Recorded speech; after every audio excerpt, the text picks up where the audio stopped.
How would you like to save some of this by changing this by yourself? I mean, think about it. The last time you had your oil change, how much did you spend? Maybe 50 bucks? And what if you could do it yourself for maybe half?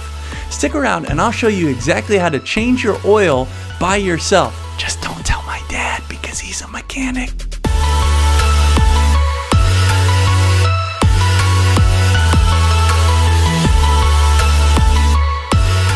What's up, guys? I'm Curtis Riley from The Real Rileys. Not real like, whoa, they're a big deal, or the real right? It's more like they're the real Rileys. They got some real problems because we are real people. But we are one family with multiple channels. We've got a channel on how-tos, on faith, on ministry, on marriage, on online business. So check them out at therealrileys.com. The purpose of this channel is to discuss real how-tos, real reviews, and real DIYs. But we also offer coaching, online courses, and much more. So check them out on our website or in the description below. Will you hit that like button and the subscribe button? That actually really supports us a lot, and it helps YouTube know that you like it. And we want to give you a free gift just for stopping by. So go to therealrileys.com and grab one of our free mini courses. You can learn how to play guitar, or you could grab our DIY toolkit guide. Now let's get started.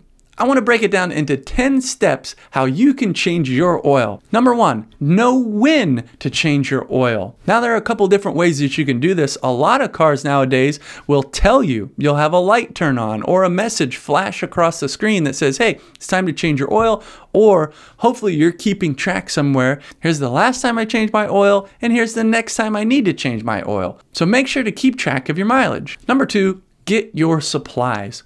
Usually what you're going to need is oil and an oil filter. I'll put a link in the description below for some basic oil filters and some basic oil that you can use. I personally like synthetic. It lasts a lot longer, sometimes twice as long, so you don't have to change your oil as often, but it does cost a little more. How much oil do you need? I can't tell that without knowing your specific model, but take the model of car that you have, say it's a Honda Civic, and Google how many quarts of oil does it hold. And make sure to check a couple sources because the first one might be wrong. Number 3, make sure that you get your tools. There's not a lot of tools involved in this, but you can get a wrench or a socket set. I'll put a link below for the tools that I use. And you also want a drain pan and a funnel for the oil and just a rag to clean things up. Number 4, it's time to drain the oil. The first thing you're going to want to do is you're going to want to pop the hood. This is usually just to the left and below your steering wheel. You should hear the hood pop. Then go ahead and raise the hood and make sure it's solid and in place so you don't smash your face. Before you do anything, go ahead and take the cap off. It should have a picture of oil on it or actually say oil.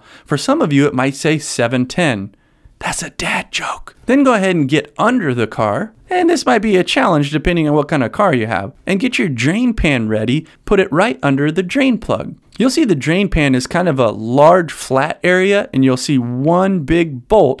That's the drain plug. Go ahead and loosen the plug. The way that I remember is righty-tighty, lefty-loosey. And if you have a hard time reaching under your car like I did, or you need to get some more leverage, sometimes it helps to put one hand over the side of the car. And make sure that you get a really good angle. Once it breaks loose, go ahead and unscrew it by hand. You can unscrew it all the way and kind of keep pressure on it. You'll feel when it comes all the way out, and then pull it away quickly so you don't get oil all over yourself. Or just let it fall. Don't forget to make sure your oil pan is lined up just right. Once your oil is done draining, go ahead and put the plug back in and tighten it up with your wrench or your socket.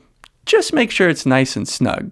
Then you want to wipe it down with a rag. This will help later to look and see, hey, I think I might have a leak here. Number 5, you want to change the oil filter. Go ahead and loosen the filter. Sometimes you can do it by hand. Again, righty-tighty, lefty-loosey. And if it's really tight, you might have to do what I did and use a filter wrench. Go ahead and throw the old oil filter away or throw it in your oil pan. And then take some oil and put it on the rubber ring of the new filter. This will help with the seal. Screw on the oil filter by hand and tighten it up. Just snug with your hand. Number 6, fill up the oil. And again, go ahead and Google and look at a couple sources and see exactly how much your car takes, because every car is different. Make sure to go ahead and get a funnel, because otherwise you've got one little spot that you're trying to aim and you'll make a mess. Also, dump the oil in nice and slow to make sure that it's going in and not overflowing. Hey, can I stop you right there? And if you're enjoying this video, if you're getting value out of it, will you hit that like button and the subscribe button? That actually really supports us a lot, and it helps YouTube know that you like it. Number 7, check your oil and double check that you've put your oil cap back on. Go ahead and start your car up and let it run for about a minute.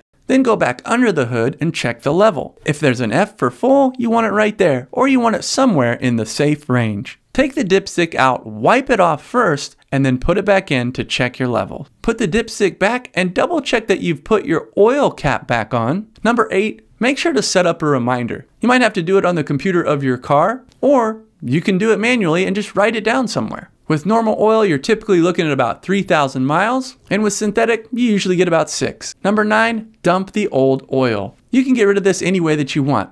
If you don't like your neighbors, I suggest dumping it in their front yard. That's a joke. Don't do that. But in all seriousness, you can usually just take it to your local Walmart and they'll get rid of it for free. Step number 10, be proud. You did it. Go ahead and jump in your car and take a victory lap around the neighborhood. Here's a little bonus tip. After your victory lap, go ahead and take a peek under your car and look at the drain plug to make sure you're not leaking. Now it's time to get real. I want you to comment below what's holding you back from changing your own oil, or what did it feel like the first time that you did it by yourself? And if you have more detailed questions, man, I highly recommend that you check out our community. You can find the link to that in the description below, but in the communities, you actually have a chance and an opportunity for your question to be answered in our next live Q&A. I want to encourage you to check out one of our other how-to videos, like maybe how to play guitar. And if you want to take it to the next level, you can check out our course called Start Strumming, where I will teach you, I'll walk through each one of these chords, help you understand them.